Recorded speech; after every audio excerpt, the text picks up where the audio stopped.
வஞ்சியின் செல்வன் அத்தியாயம் 35. நடுக்கடலில்.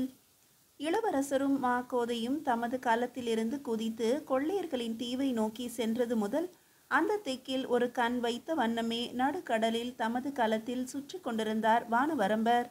மாக்கோதை முன்பு ஊகித்தது தவறாகவில்லை. அவர்களுடைய கண்களுக்கும் கடலில் தோன்றிய வெளிச்சம் தென்பட்டது. அது கொள்ளையர்களுடைய களமாகவே இருக்கலாம் என்று யூகித்து கொண்ட வானவரம்பர் உடனே விரைவாக செயல்பட்டார்.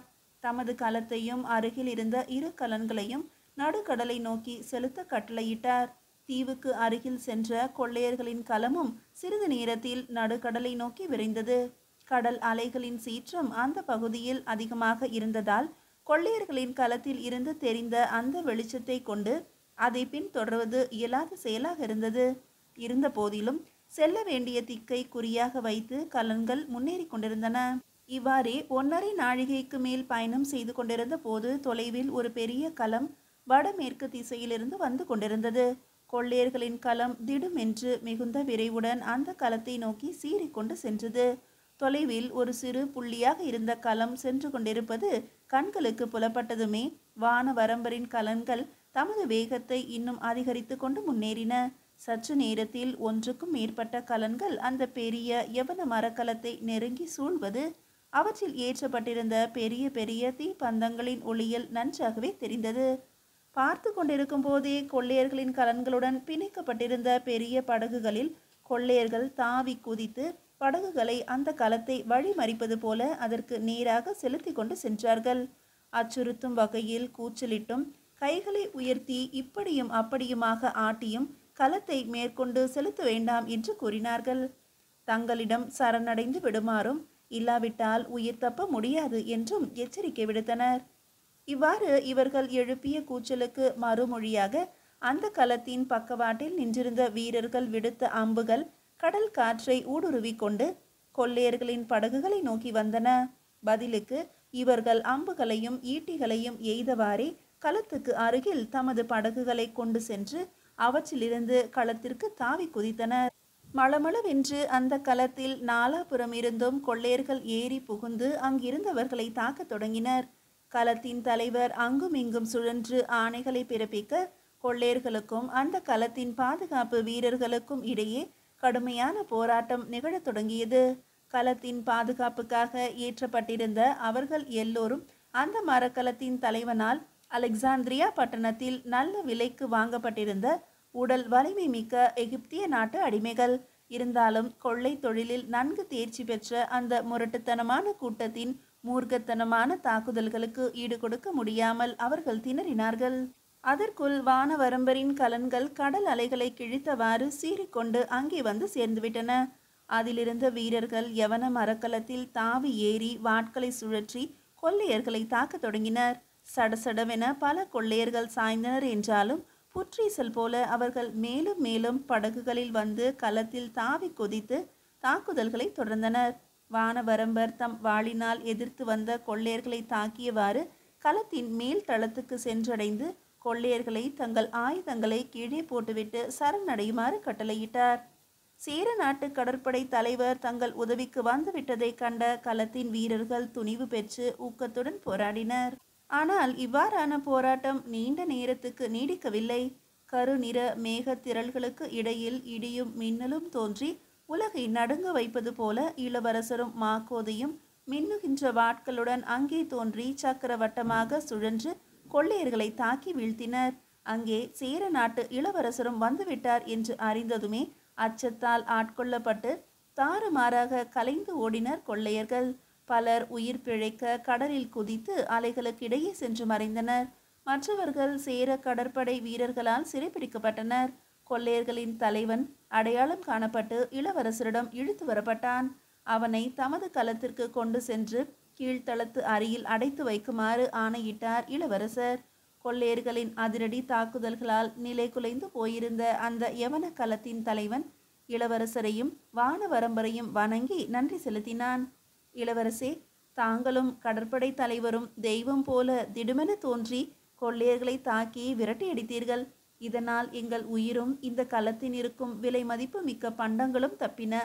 உங்கள் முசிறி துறைமுகத்தில் கரை சேர்ந்து வாணிபம் செய்து பொருளீட்டலாம் என்ற நம்பிக்கையோடு வந்த நாங்கள் அதற்கு வழியில்லாது வெறுமையாக நின்றிருப்போம். உங்களுக்கு எங்கள் நன்றியை தெரிவித்துக் கொள்கிறோம்.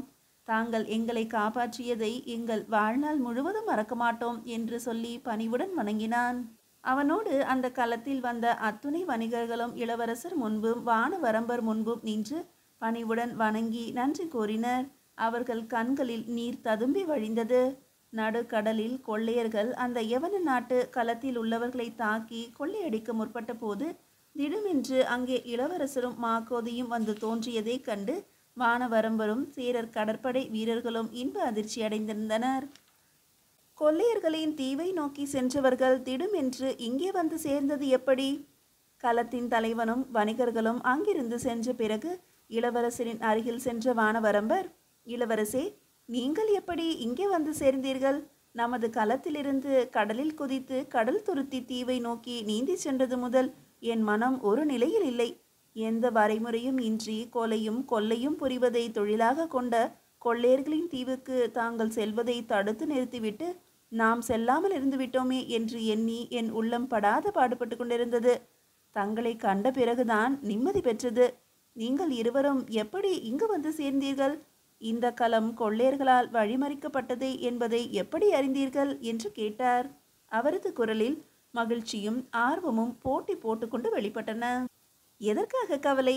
என் வீரத்தில் நம்பிக்கை இல்லாமல் போனதா? அவர்கள் என்னை என்ன செய்து விடுவார்கள்? இதோ நிற்கும் மாக்கோதையும் என்னை அங்கே இரவு தங்குவதற்கு அனுமதிக்க மாட்டேன் என்றார். நீங்கள் இவ்வாறு கவலைப்பட்டு கொண்டிருப்பீர்கள் என்று சொல்லி என்னை அனுப்பிவிட்டு அவர் அந்த தீவு முழுவதும் சுற்றி பார்த்துவிட்டு நாளை காலை வருவதாக தெரிவித்தார். நல்ல வேளையாக அப்போது தீவை நோக்கி ஒரு களம் வருவது தெரிந்தது. அதன் பிறகுதான் அதை பின்தொடர்ந்து வந்து இந்த களத்தையும் அடைந்தோம் என்றார் இளவரசர்.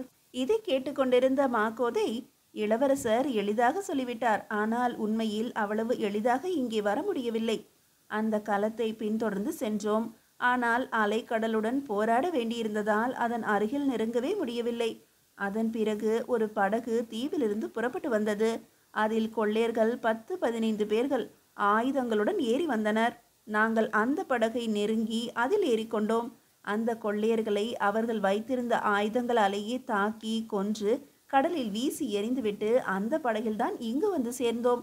தொலைவில் நமது 2 கலன்கள் இங்கு வருவதையும் பார்த்தோம். அந்த கொள்ளையர்களின் படகு இல்லையென்றால் எங்களால் இங்கே வந்து சேர்ந்திருக்கவே முடியாது. இளவரசர் மின்னல் வேகத்தில் செயல்பட்டதையும் அந்த கொள்ளையர்களை தாக்கி தவிடு பொடியாக்கி கடலில் தள்ளிய அவரது ஆற்றலையும் கண்ணால் காணும் வாய்ப்பு எனக்கு கிடைத்தது. அதை என்னால் மறக்கவே முடியாது என்று வியப்பு பொங்க இளவரசரை பாராட்டினான் மாக்கோதை. அடடா, மாக்கோதை மட்டும் என்ன, இவரது கைகளில் சுழன்ற வாளின் வேகம் கண்டு நானே வியந்து போனேன். கொள்ளையர்களின் கைகளில் இருந்த வாள், கத்தி, கோடரி, ஈட்டி எல்லா ஆயுதங்களும் இவருடைய வாளின் வீச்சில் காற்றில் பறந்து கடலின் அடிவாரத்துக்கு போய் சேர்ந்து விட்டன. இவர் மட்டும் இல்லையென்றால் அந்த கொள்ளையர்களிடமிருந்து தப்பிப்பதே அரிதாக போயிருக்கும் எனக்கு என்றார் இளவரசர். இளவரசரின் மனம் திறந்த பாராட்டு மாக்கோதையை பெருமிதம் கொள்ள செய்தது. இளவரசே, தங்களுடன் இந்த செயல்களில் நான் ஈடுபட்டது என் வாழ்க்கையில் கிடைத்த பெரும் பாக்கியம். இதற்கு நான் கடற்படை தலைவருக்கும் கடமைப்பட்டிருக்கிறேன். இளவரசருடன் அந்த கொள்ளையர்களின் தீவுக்கு செல்ல நான் முற்பட்ட போது என்னை அனுமதித்தார் அல்லவா? வானவரம்பர், மாக்கோதை, இது ஒரு துவக்கம்தான். இந்த கொள்ளையர்களை முற்றிலுமாக அழித்து ஒழிக்க வேண்டுமென்றால் தொடர்ந்து பல நாட்கள் போரிட வேண்டியிருக்கும். பல தீவுகளில் அவர்கள் இருக்கிறார்கள். அவர்களை அந்த தீவுகளுக்கே சென்று தாக்கி அழிக்க வேண்டும். அதற்கான போரை விரைவில் துவக்கப் போகிறோம். அதற்கான முன்னோட்டம்தான் இது என்றார். அவர் கூறியதைப் போலவே தமிழ்நாட்டின் வரலாற்றில் இன்றளவும் இணையற்ற ஒரு மாபெரும் கடற்போருக்கான ஏற்பாடுகள் மளமளவென்று முசிறிப்பட்டினத்தில் நடக்கலாயின. மீதியை அடுத்த அத்தியாயத்தில் காணலாம்.